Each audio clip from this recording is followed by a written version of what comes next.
Hi there.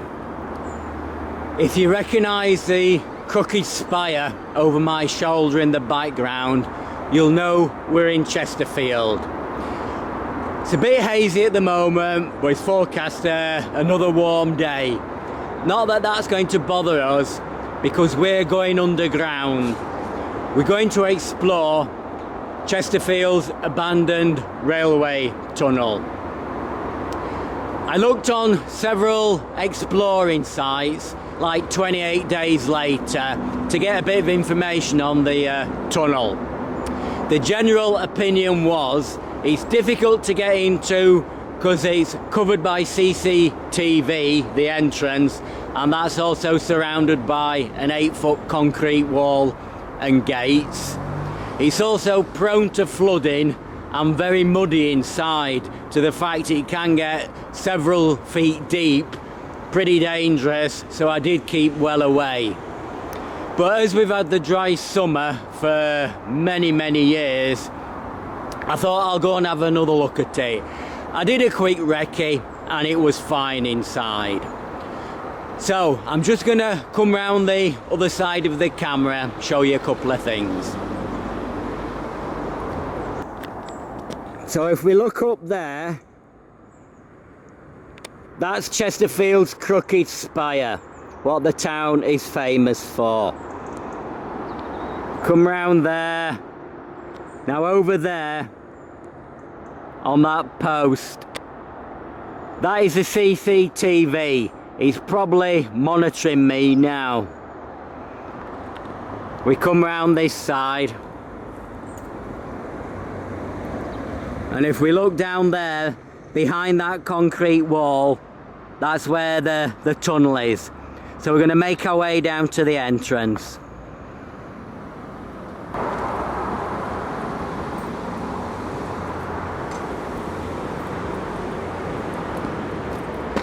Right, we're outside the tunnel entrance now with locked gates.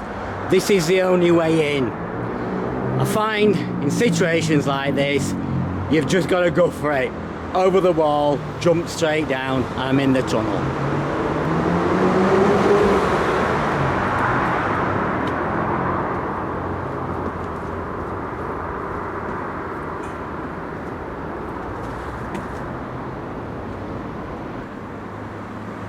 Well, that's the difficult bit over. I'm in the tunnel now, so just a matter of heading down this ramp and getting under cover.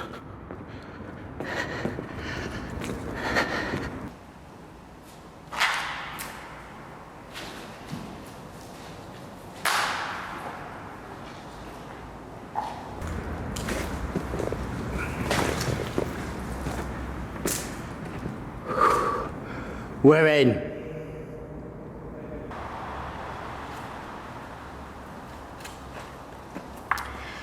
I'll tell you a little bit about the history of the tunnel. Now, the tunnel has a length of 494 yards. It was constructed in 1892 and formed part of what was known as the Chesterfield Loop.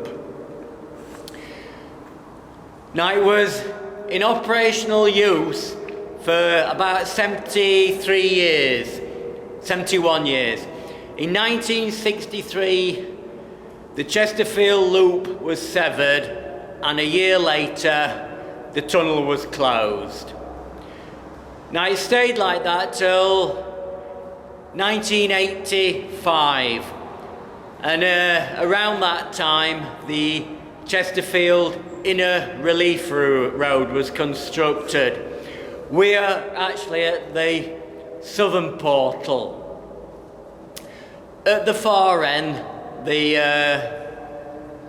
northern portal, the tunnel was cut back for about 25 metres, and that end was sealed as the Chesterfield bypass.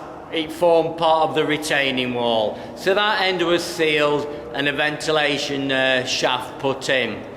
At this end, the southern portal, the concrete ramp that I walked down earlier, that was formed to provide access for maintenance and inspection.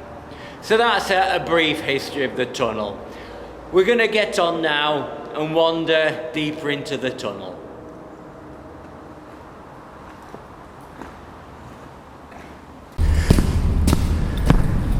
I've just entered the tunnel.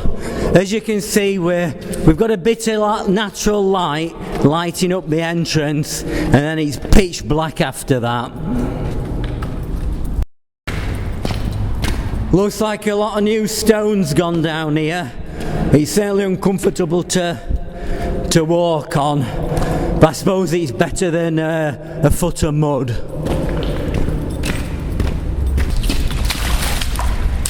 I'm taking my time here. There's a lot of water. One of the best items of kit you can bring is a walking pole, because you can probe the water, because there could be like a manhole cover off or a deep hole, and you'll just step straight down into it. So a walking pole is essential for this.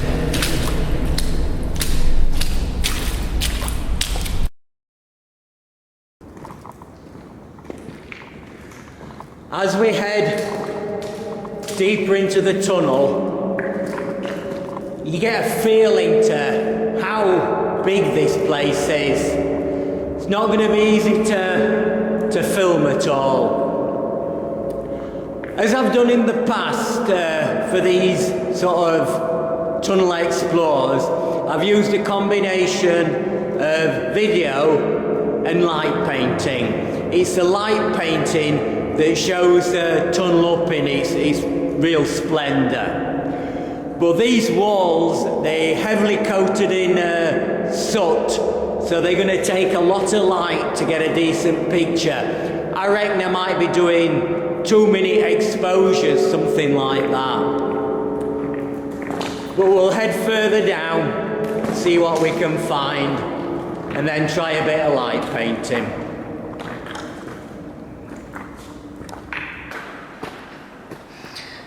You can probably see has been a vehicle in here. I suppose with the dry weather, they've taken the opportunity to come in and probably clear out some of the mud and level it out. Looks like there's some new stone down as well. That's the orange mud which is everywhere. It stains your boots, your clothing, everything. Now there is a central drainage channel which is covered in places, but I'm a bit wary in case there are some open bits. I certainly don't want to put my foot in 2 foot of that mud.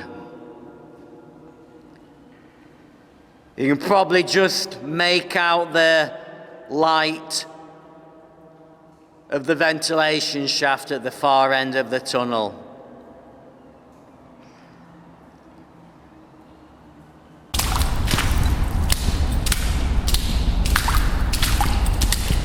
You can see 70 years of soot up there. It's absolutely caked in it.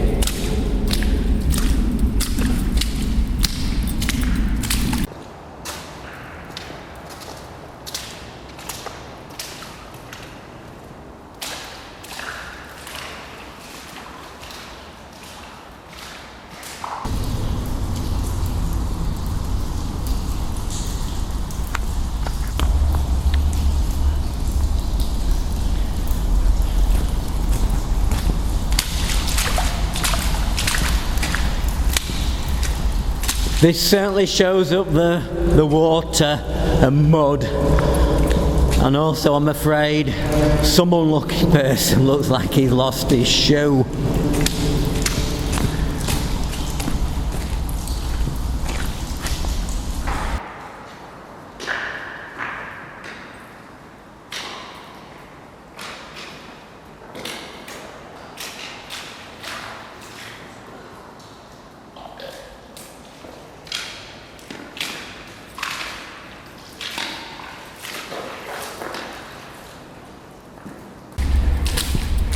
I don't want to slip here, be really careful.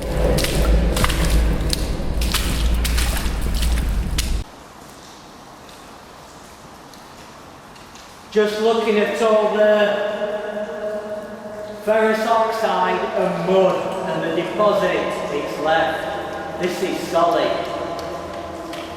In some vivid colours. Might try a couple of flash pictures on that, perhaps even a bit of light painting, see what it works out like.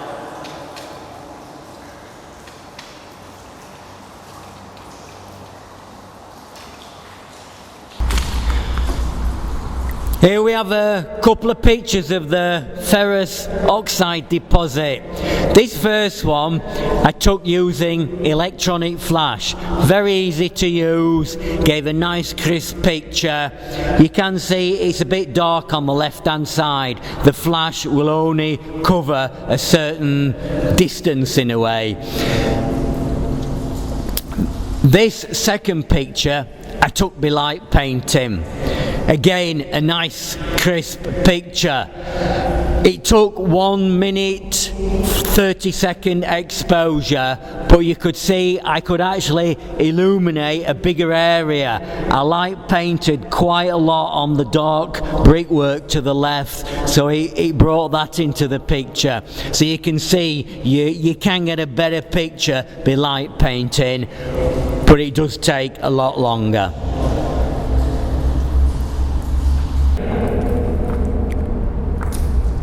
This photograph here again was taken with a 20-second exposure, electronic flash on myself for a fraction of a second. The torch beam was exposed for 20 seconds, and what added to it, the air is damp, a bit like looking into fog, so it reflected the torch beam back, which gave a great effect.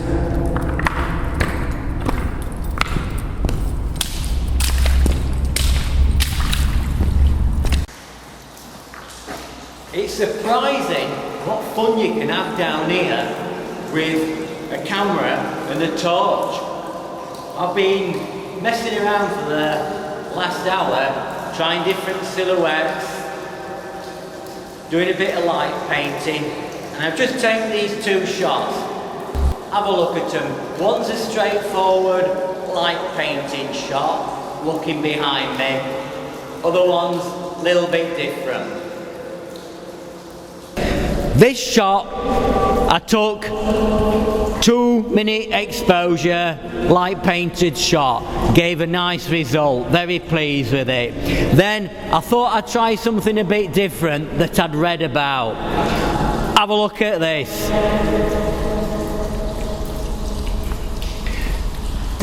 Now, it isn't as easy as it looks.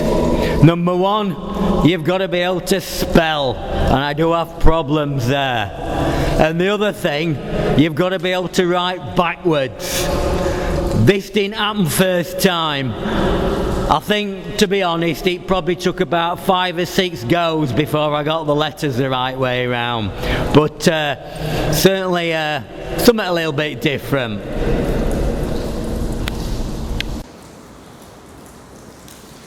Got a dryer down this end. I'm approaching the ventilation shaft now. I'm actually walking on top of the drainage channel covers, so it's made easy walking.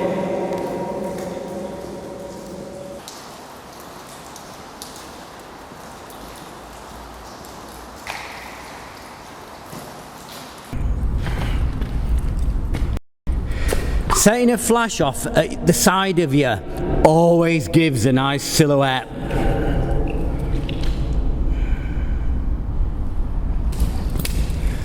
I love taking silhouettes.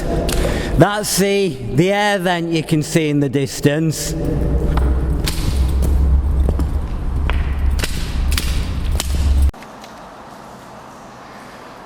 Just come to the end of the tunnel here.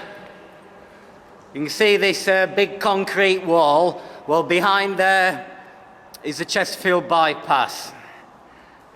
And up ahead you can see the light from the ventilation shaft. That's my collection of selfie sticks and tripods and various other things.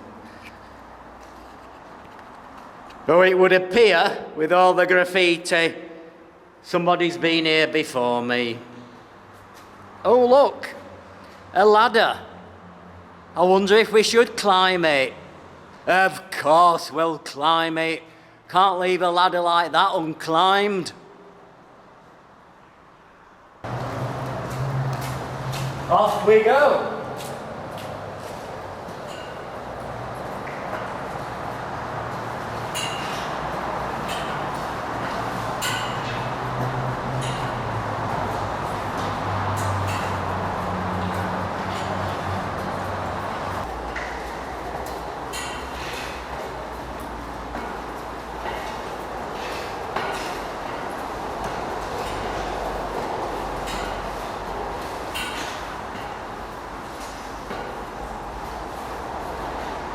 A nice draft of air coming down.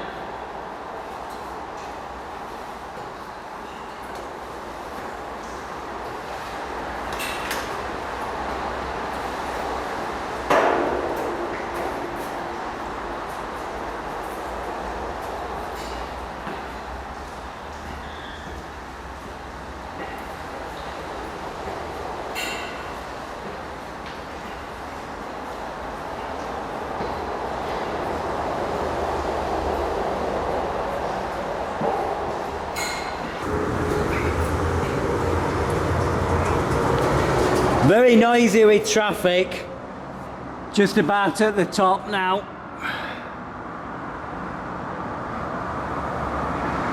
I've just heard my phone bleep into life, so must have picked a signal up again. There was no signal in the tunnel. You see a bit of vegetation and the buildings beyond.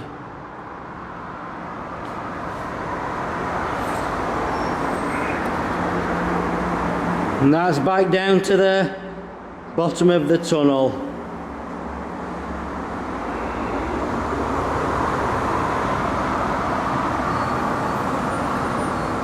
Right, I think I'll head back down now.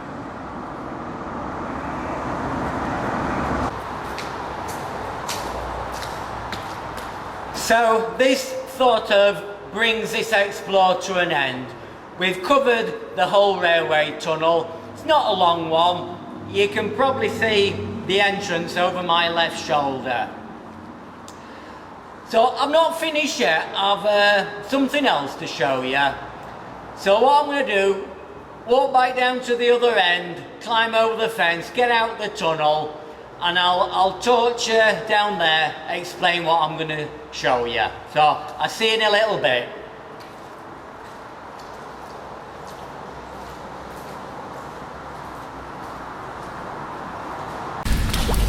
Right, we're gonna head back down to the entrance now, but we're going back in time. We're gonna make this final journey as it was in 1950, when you'd only got black and white film. So let's get going, full steam ahead.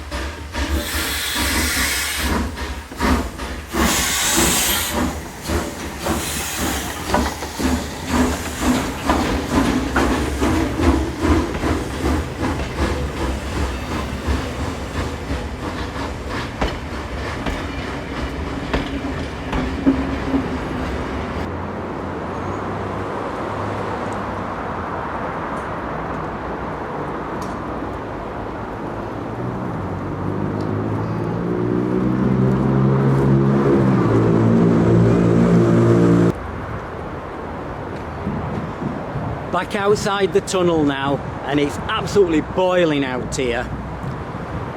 First thing I'm going to do is get rid of my bright orange wellies and shed me jumper because it's roasting.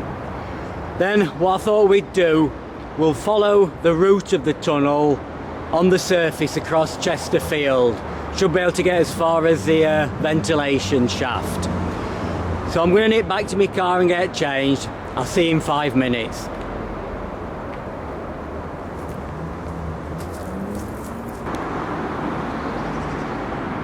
We're back down at the tunnel entrance now.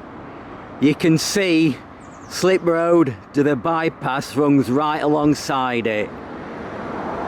So we'll just head down, quick look through the gates.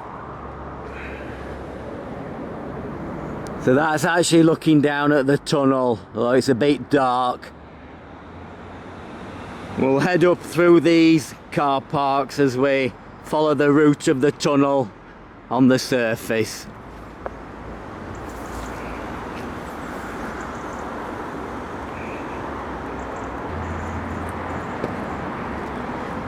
We're on top of the tunnel now, following it up through some car parks.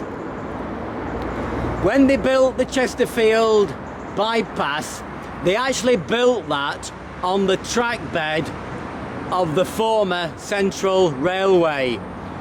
So the tunnel does in fact run parallel to the Chesterfield bypass, its entire route, as you'll see when we get further towards the end of the tunnel.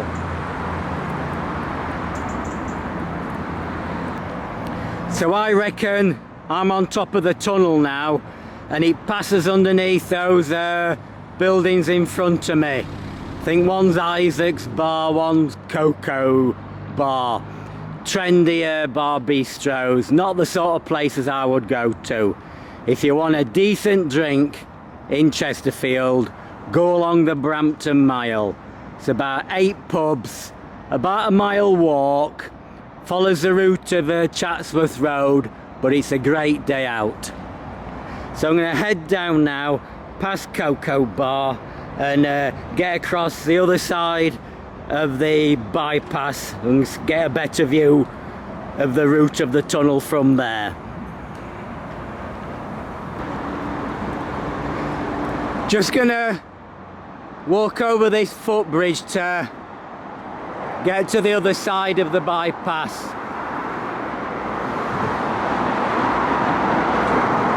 Very noisy up here.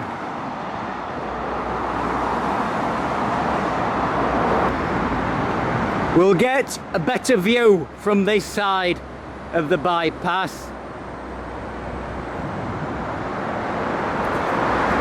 So if you look up there, that's at Cocoa Bar. So the tunnel goes straight under those buildings there.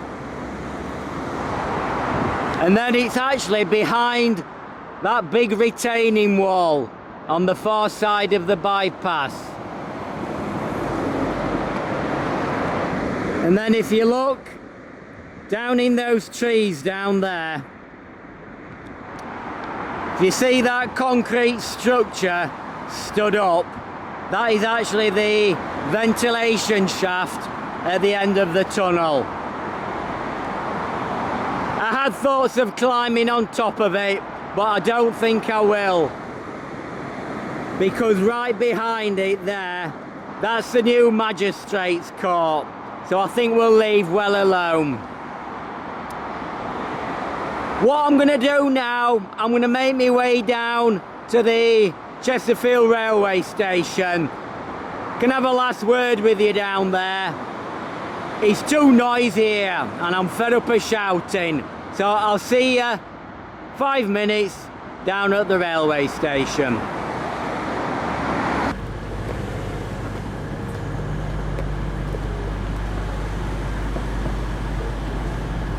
Down at Chesterfield railway station now. It's a little bit quieter down here. It's actually only about 10 minutes away from the tunnel entrance. It is quite surprising what lies beneath your feet that you don't know about. I bet very few people walking across Chesterfield know that that is actually there. Anyway, hope you've enjoyed it. I've certainly enjoyed making it. It was great down there. So I'm going to make my way back to my car, back up to Sheffield, and then try and clean some of that orange mud off my boots and my clothing. So I'll leave you with a few photographs that took, a little bit of music, and I'll see you on the next one. Bye then.